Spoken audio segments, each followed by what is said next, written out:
Yo, what's up everybody, my name is Ryosu and today I will be bringing you guys the ultimate Attack Titan raid guide in Attack on Titan Revolution. In this video, I'll be going over what types of families you guys should use, your skill tree, your perks, and some tips and tricks in the actual Attack Titan raid. So let's get straight into the video. To start off, we will be talking about the families. In terms of families, you want to have at least an epic family because most epic families come with a skill called Shifter Regen. Shifter Regen allows you to heal all your injuries and regenerate 50 health, so it's very good if you're taking a lot of damage from the Titans or from Eren himself. My personal recommendations for epic families are Arlet, Braun, Leonhardt, and maybe Zoe. But the families you guys really want to aim for are the legendary families and maybe even a mythic family. The legendary families that I would personally go for if you're not a shifter are Reese and Ackerman. Reese is a very good legendary for raids because he has an ability that can freeze all the Titans around him for 5 seconds. This can be very useful during phase 1 of the Attack Titan raid when all the Titans are swarming Eren. The Ackerman family is also a good family for the Attack Titan raid because it has a lot of ODM stat boosts and it has skills that can help you kill Titans quickly and do a lot of damage. If you are a shifter, I would personally go for the Jaeger family because the Jaeger family has a lot of Attack Titan stat boosts which can be really helpful if you're a shifter in the actual raid. Ultimately, if you are looking for the best family to use in the Attack Titan raid, I would personally go for the Mythic Fritz family because it is basically like the Ackerman family, plus you get a 20% damage boost in raids and you can also become a shifter. Moving on to the skill tree, this depends on what type of player you are. If you are the type of player who takes a lot of damage and dies a lot, I would personally go down the left or right side of the skill tree, or maybe even both. The left side of the skill tree is more of a support class type of player where you have a lot of heals, supplies, and boosts that can help all your teammates in the raid. The left side is more of a medic slash supply support, and the right side is more of a time boost slash damage support. Skills that I think that are good on the left side are bandages, target acquisition, portable resupply, and black flare. The right side of skill tree, however, is more of a defensive player where you have more health and survivability. The left side is more of a survivability route and the right side is more of a health route. The only skill I would personally recommend on the right side of skill tree is Hardy Counter because it's basically a better version of Hand Grinder where you also kill a Titan when you escape its grip. If you are a player that can survive easily and is very skilled at ODM gear, I would personally go down the offensive skill tree or the middle skill tree. When the tree splits into two, the left side is more of a damage route and the right side is more of a crit damage route. I would personally go down the left side because it increases your damage and plus you get a skill called Lethal Tempo where you can chain onto 3 Titans and kill them. Now for choosing perks, this kind of depends on your playstyle. Perks are kind of subjective, so I would just give you guys a list of what I personally would recommend. To start, I would recommend using the perk Invincible or any of its lower counterparts. Invincible allows you to ignore injuries, so if you're rocking modifiers such as injury prone or chronic injuries, this perk can be very useful. The next perk I would recommend is Font of Vitality or any of its lower counterparts. Font of Vitality gives you between 100 to 125 extra health and you can never go wrong with having more health. The next perk I recommend is Unparalleled Strength and its lower counterparts. Unparalleled Strength gives you an extra 15 to 25% extra damage, and having a lot of damage is very important in raids. The next perk I recommend is Indefatigable and its lower counterparts. Indefatigable is a very important perk to have as a shifter because it allows you to shift up to 3 times in a row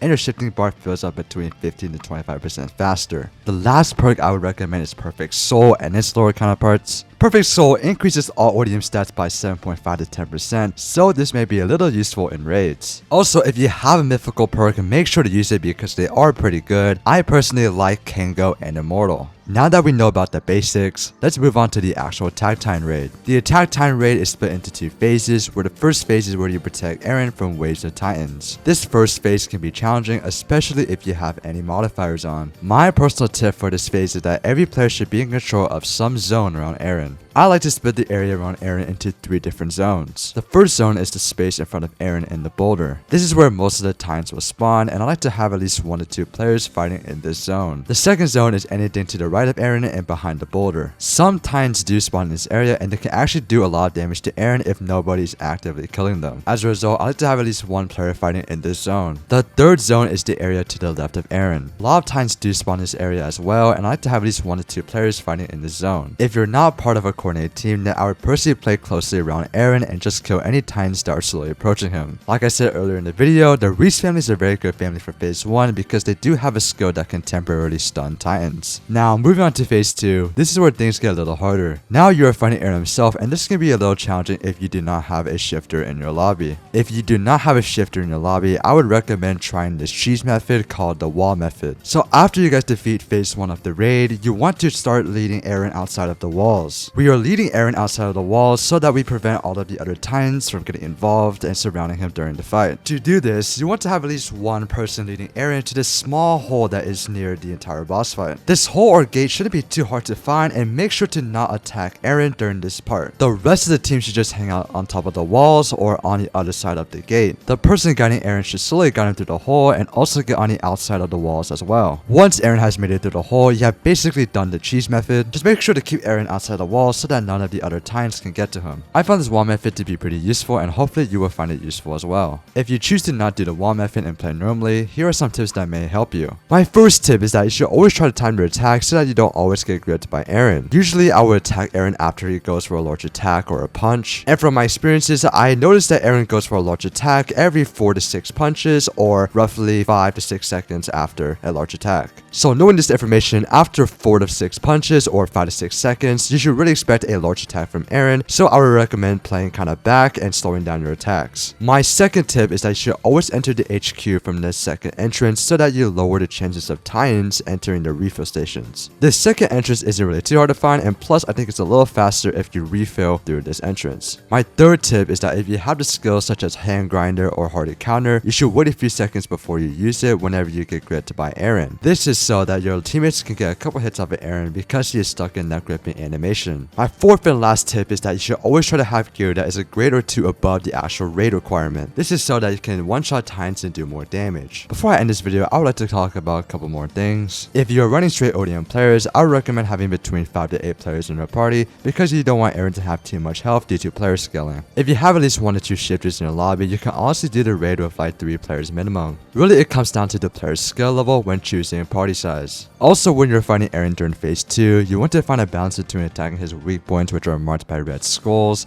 and his nape. Attacking his weak points are good because it technically allows you to do more damage, but if his weak point is not on his actual nape, then you aren't doing as much damage as you could be. So you want to attack his nape as well as when his limbs are marked with weak points. I mean, you could attack his nape the entire raid, but I think finding a nice balance can be very beneficial. Anyways, this is the end of the video. If you guys did enjoy this video, make sure to press that like button and subscribe, and I'll see y'all in the next video. Peace.